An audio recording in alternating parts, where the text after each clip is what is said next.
کبھی گرے کبھی اٹھے یوں مقتل کی خاک پر، بصورت طفل حسین پہنچے علی اکبر کی لاش پر۔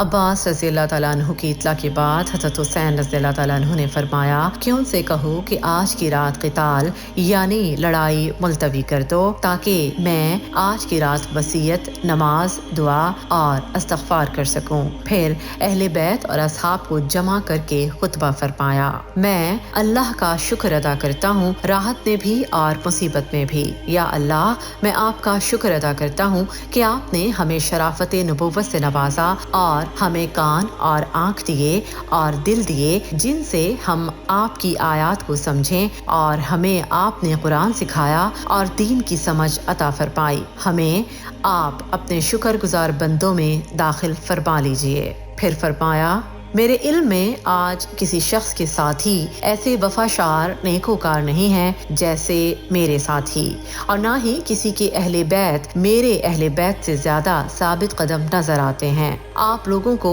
اللہ میری طرف سے جزائے خیر عطا فرمائے۔ میں سمجھتا ہوں کل ہمارا آخری دن ہے۔ میں آپ سب کو خوشی سے اجازت دیتا ہوں کہ سب اس رات کی تاریکی میں متفرق ہو جاؤ اور جہاں پناہ ملے چلے جاؤ، اور میرے اہل بیت میں سے ایک ایک کا ہاتھ پکڑو اور مختلف علاقوں میں پھیل جاؤ، کیونکہ دشمن میرا طلبگار ہے، وہ مجھے پائے گا تو دوسروں کی طرف التفات نہ کرے۔ یہ تقریر سن کر آپ رضی اللہ تعالیٰ عنہ کے بھائی، اولاد اور بھائیوں کی اولاد عبداللہ بن جعفر کے صاحبزادے سب یک زبان ہو کر بولے، واللہ ہم ایسا نہ کریں گے، ہمیں اللہ آپ کے بعد باقی نہ رکھے۔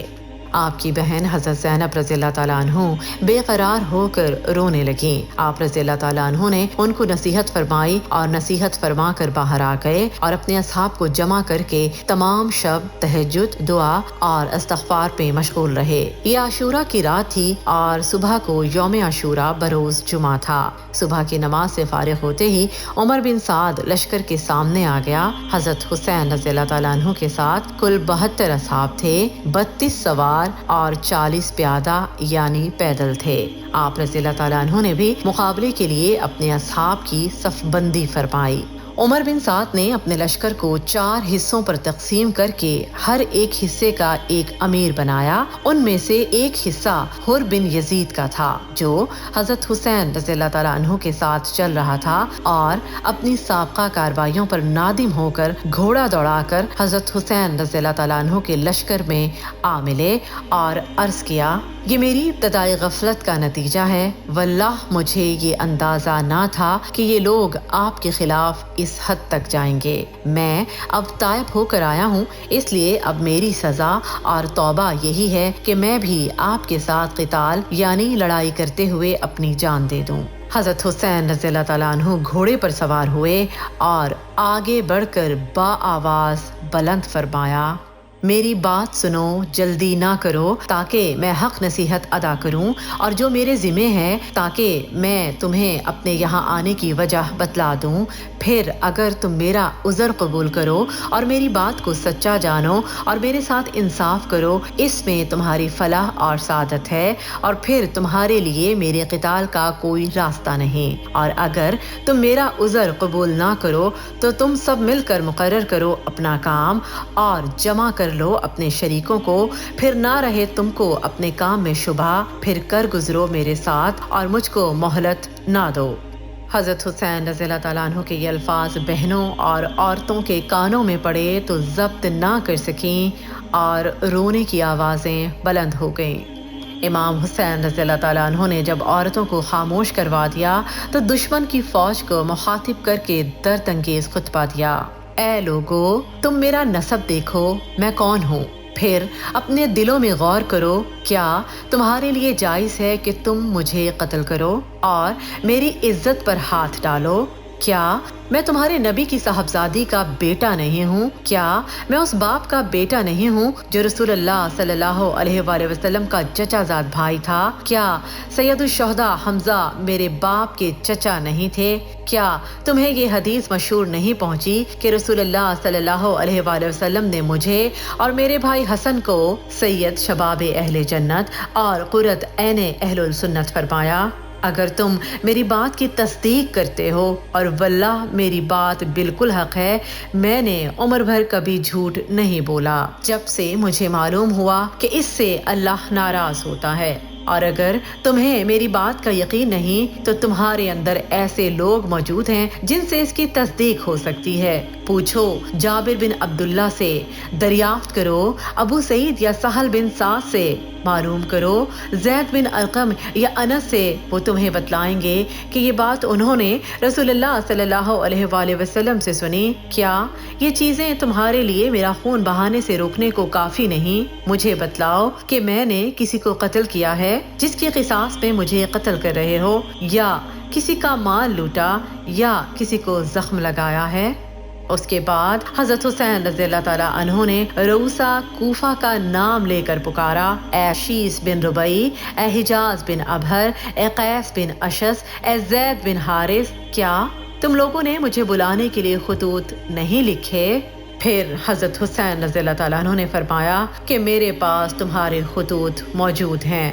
اس کے بعد پھر فرمایا، اے لوگو، اگر تم میرا آنا پسند نہیں کرتے تو مجھے چھوڑ دو، میں کسی ایسی زمین پر چلا جاؤں جہاں مجھے امن ملے۔ اس کے بعد زہیر بن القین کھڑے ہوئے اور لوگوں کو نصیحت کی کہ آل رسول صلی اللہ علیہ وآلہ وسلم کے خون سے باز آ جائیں۔ ان لوگوں نے زہیر کو برا بھلا کہا اور ابن زیاد کی تعریف کی اور کہا کہ ہم تم سب کو قتل کر دیں گے۔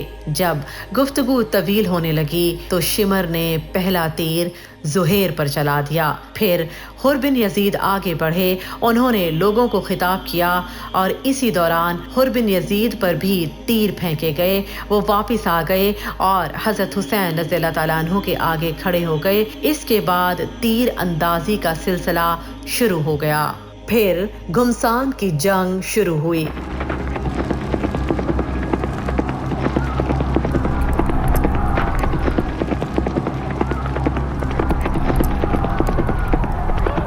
فریق مخالف کے بھی کافی آدمی مارے گئے۔ حضرت حسین رضی اللہ تعالیٰ عنہ کے ساتھی بھی شہید ہوئے۔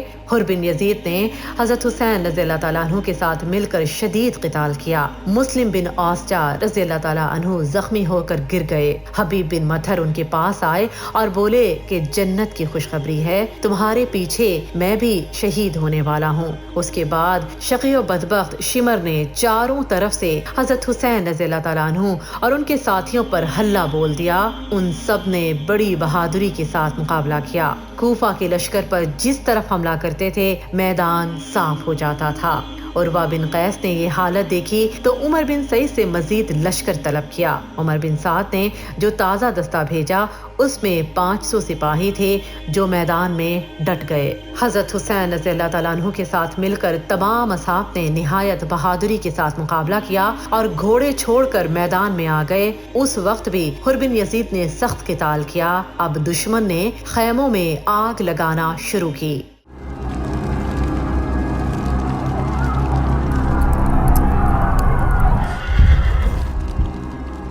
حضرت حسین رضی اللہ تعالیٰ عنہ کے اکثر ساتھی شہید ہو چکے تھے اور دشمن کے دستے حضرت حسین رضی اللہ تعالیٰ عنہ کے قریب پہنچ چکے تھے۔ ابو شمامہ ساعدی نے عرض کیا کہ میری جان آپ پر قربان ہو، میں چاہتا ہوں کہ آپ کے سامنے قتل کیا جاؤں۔ اتنے میں ظہر کی نماز کا وقت ہوا۔ حضرت حسین رضی اللہ تعالیٰ عنہ نے با آواز بلند فرمایا، جنگ ملتوی کرو یہاں تک کہ ہم نماز پڑھ لیں۔ ایسی گھمسان کی جنگ میں کون سنتا تھا؟ ہر طرف سے قتل و قتال جاری تھا اور ابو شمامہ رضی اللہ تعالیٰ عنہ اسی حالت میں شہید ہو گئے۔ اس کے بعد حضرت امام حسین رضی اللہ تعالیٰ عنہ نے اپنے اصحاب کے ساتھ نماز ظہر ادا فرمائی۔ نماز کے بعد پھر لڑائی شروع ہوئی۔ اب یہ لوگ حضرت حسین رضی اللہ تعالیٰ عنہ تک پہنچ چکے تھے۔ حنفی حضرت حسین رضی اللہ تعالیٰ عنہ کے سامنے آ کر کھڑے ہو گئے اور سب تیر اپنے بدن پر کھاتے رہے یہاں تک کہ زخموں سے چور ہو گئے۔ اس وقت زہیر بن القین رضی اللہ تعالیٰ عنہ نے حضرت حسین رضی اللہ تعالیٰ عنہ کے ساتھ مل کر قتال کیا اور یہاں تک کہ وہ شہید ہو گئے۔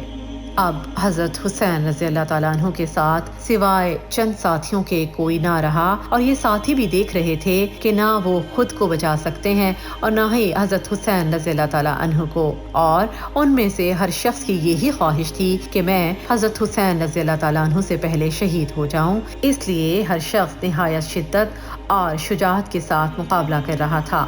اسی میں حضرت حسین رضی اللہ تعالیٰ عنہ کے بڑے بیٹے علی اکبر نے یہ شعر پڑھے اور پڑھتے ہوئے آگے بڑھ گئے، یعنی میں حسین بن علی کا بیٹا ہوں، قسم ہے رب بیت کی کہ ہم رسول اللہ صلی اللہ علیہ وآلہ وسلم سے قریب تر ہیں۔ اسی دوران کمبخت مرہ ابن منقذ نے ان کو نیزہ دے مارا، وہ زمین پر گر گئے۔ پھر کچھ اور شقی آگے بڑھے اور لاش کے ٹکڑے ٹکڑے کر دیے۔ حضرت حسین رضی اللہ تعالیٰ عنہ آئے اور کہا، خدا تعالیٰ اس قوم کو برباد کرے جس نے تجھ کو قتل کیا ہے۔ یہ لوگ اللہ کے معاملے میں کیسے بے وقوف ہیں، تیرے بعد اب زندگی پر خاک ہے۔ ان کی لاش اٹھا کر خیمے کے پاس لائی گئی۔ عمرو بن سعد نے قاسم بن حسن رضی اللہ تعالیٰ عنہ کے سر پر تلوار ماری، وہ گر گئے۔ ان کے منہ سے نکلا اماں، تو حضرت حسین رضی اللہ تعالیٰ عنہ نے ان کو دوڑ کر سنبھالا اور عمرو پر تلوار سے حملہ کیا۔ ان کا کوہنی سے ہاتھ کٹ گیا۔ حضرت حسین رضی اللہ تعالیٰ عنہ اپنے بھتیجے قاسم کی لاش کو اپنے کاندھے پر اٹھا کر لائے، اپنے بیٹے اور دوسرے اہل بیت کے برابر لٹا دیا۔ اب حضرت حسین رضی اللہ تعالیٰ عنہ تقریباً تنہا اور بے یار و مددگار رہ گئے، لیکن ان کی طرف بڑھنے کی کسی کو ہمت نہ ہوئی۔ اسی طرح بہت دیر تک یہی کیفیت رہی، جو شخص آپ کی طرف بڑھتا اسی طرح لوٹ جاتا، اور آپ رضی اللہ تعالیٰ عنہ کے قتل اور گناہ کو اپنے سر لینا نہیں چاہتا تھا، یہاں تک کہ قبیلہ کندہ کا ایک شقی القلب شخص مالک بن نصیر آگے بڑھا اور حضرت امام حسین رضی اللہ تعالیٰ عنہ کے سر پر تلوار سے حملہ کر دیا۔